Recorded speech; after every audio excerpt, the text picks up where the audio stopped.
Hi, നമ്മൾ ഇന്ന് ഇവിടെ ഡിസ്കസ് ചെയ്യാൻ ഉദ്ദേശിക്കുന്നത് എന്താണ് മ്യൂച്വൽ ഫണ്ടും SIP തമ്മിലുള്ള വ്യത്യാസം എന്നാണ്. പല ഇൻവെസ്റ്റേഴ്സും നമ്മളെ അപ്രോച്ച് ചെയ്യുമ്പോൾ പറയാറുണ്ട്, എനിക്ക് SIP ചേർന്നാൽ മതി, മ്യൂച്വൽ ഫണ്ട് വേണ്ട എന്ന് പറയാറുണ്ട്. അങ്ങനെ നേരെ തിരിച്ചും പറയാറുണ്ട്. അപ്പൊ ഇത് തമ്മിലുള്ള മെയിൻ വ്യത്യാസം എന്താണെന്ന് നമുക്ക് നോക്കാം.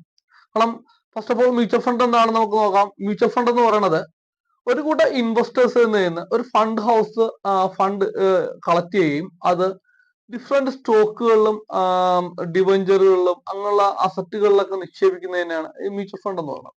അപ്പൊ ഇവിടെ SIP എന്ന് പറയുന്നത് മ്യൂച്വൽ ഫണ്ടിലേക്ക് ഇൻവെസ്റ്റ് ചെയ്യാനുള്ള ഏറ്റവും സിംപ്ലസ്റ്റ് മെത്തേഡാണ് ഈ മ്യൂച്വൽ ഫണ്ട് SIP എന്ന് പറയുന്നത്. കാരണം നമുക്കറിയാം, ഒരു ഇൻവെസ്റ്റ്മെന്റിന് ഏറ്റവും കൂടുതൽ ബാധിക്കുന്ന രണ്ട് കാര്യങ്ങളാണ്. ഒന്ന് ടൈം, നമ്മൾ കൊടുക്കുന്ന ടൈം. രണ്ട്, റേറ്റ് ഓഫ് റിട്ടേൺസ് ആണ്. കാരണം നമ്മൾ രണ്ട് രീതിയിൽ നമുക്ക് ഒരു ഇൻവെസ്റ്റ്മെന്റിന് റിട്ടേൺസ് നമുക്ക് കൂടാം. ഒന്ന്, സമയം കൂടുതൽ കൊടുത്ത് അതിൽ നല്ലൊരു റിട്ടേൺസ് ക്രിയേറ്റ് ചെയ്യാം. അല്ലെങ്കിൽ റേറ്റ് ഓഫ് റിട്ടേൺ, അല്ല അതിനുള്ള ലാഭ ശതമാനം കൂടുതൽ ഉള്ള നിക്ഷേപങ്ങൾ നിക്ഷേപിച്ച് നമുക്ക് നിക്ഷേപം വർദ്ധിക്കാൻ കഴിയും. അപ്പോ എന്റെ ഒരു അഭിപ്രായത്തില് നമ്മള് പല ആൾക്കാർക്കും ഇന്ന് അബദ്ധങ്ങളിലൊക്കെ ചെന്ന് ചാടുന്നത് ഈ റേറ്റ് ഓഫ് റിട്ടേൺസ് കൂടുതൽ കിട്ടുന്നത് എവിടെയാണെന്ന് നോക്കണം.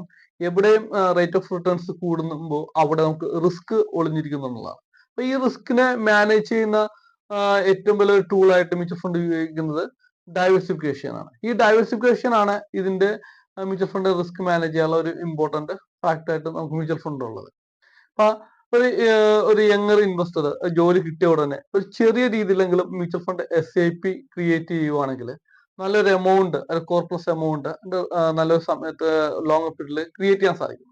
പക്ഷെ ഈ ഒരു ടൈം മിസ്സാക്കിയതിനു ശേഷമാണ് നമ്മൾ ഒരു 5-10 വർഷങ്ങൾ നമ്മൾ ഇൻവെസ്റ്റ്മെന്റ് ഒന്നും ജോലി ചെയ്തിട്ട് അല്ലെങ്കിൽ സാധിക്കാതെ വരുമ്പോൾ നമ്മൾ എത്രയും പെട്ടെന്ന് നമ്മൾ പൈസ ഉണ്ടാക്കണം, അല്ലെങ്കിൽ വളരണം, റിട്ടേൺസ് ഉണ്ടാക്കണം എന്നൊക്കെ പറഞ്ഞ് നമ്മൾ അബദ്ധങ്ങളിലൊക്കെ പോയി ചാടണം. ഇങ്ങനെയാണ് പലവർക്കും പല ഫ്രോഡുകളിലൊക്കെ പോയി പെട്ട് ഒരു വർഷം കൊണ്ട് ഡബിള്, അല്ലെങ്കിൽ പെട്ടെന്ന് ഇത്ര റേറ്റ് ഓഫ് റിട്ടേണിലെ മാസത്തിൽ ഇത്ര രൂപ തരാമെന്നൊക്കെ പറഞ്ഞ് ഇൻവെസ്റ്റ്മെന്റിൽ പോവുകയും അതില് നമ്മുടെ എമൗണ്ട്, നമ്മൾ ഹാർഡ് അറ്റൈൻ ചെയ്ത എമൗണ്ട് മൊത്തം പോവുകയും പിന്നെ കേസ് അങ്ങനെയുള്ള കാര്യങ്ങൾ പോകും. അപ്പൊ ഇവിടെ നമ്മൾ ചെയ്യാനുള്ളത്, നമ്മൾ നേരത്തെ തന്നെ ഒരു മ്യൂച്വൽ ഫണ്ട് SIP ഒരു ചെറിയൊരു എമൗണ്ട് സ്റ്റാർട്ട് ചെയ്യുക. അതിൽ നമുക്ക് ലോങ് പീരീഡിൽ നമുക്ക് കോർപ്ലസ് എമൗണ്ട് ക്രിയേറ്റ് ചെയ്യാൻ സാധിക്കുന്ന ഒരു സിംപ്ലസ്റ്റ് മെത്തേഡാണ് മ്യൂച്വൽ ഫണ്ട് SIP. അപ്പൊ ഇതിൽ നമ്മൾ വ്യത്യാസം ചെയ്യൽ മ്യൂച്വൽ ഫണ്ടിൽ നമുക്ക് രണ്ട് രീതിയിൽ ഇൻവെസ്റ്റ് ചെയ്യാം. ഒന്ന്, ലാംസം മോഡൽ ഇൻവെസ്റ്റ് ചെയ്യാം. അതോടൊപ്പം തന്നെ ഞാൻ ഈ പറഞ്ഞ പോലെ systematic investment SIP model invest ചെയ്യാം.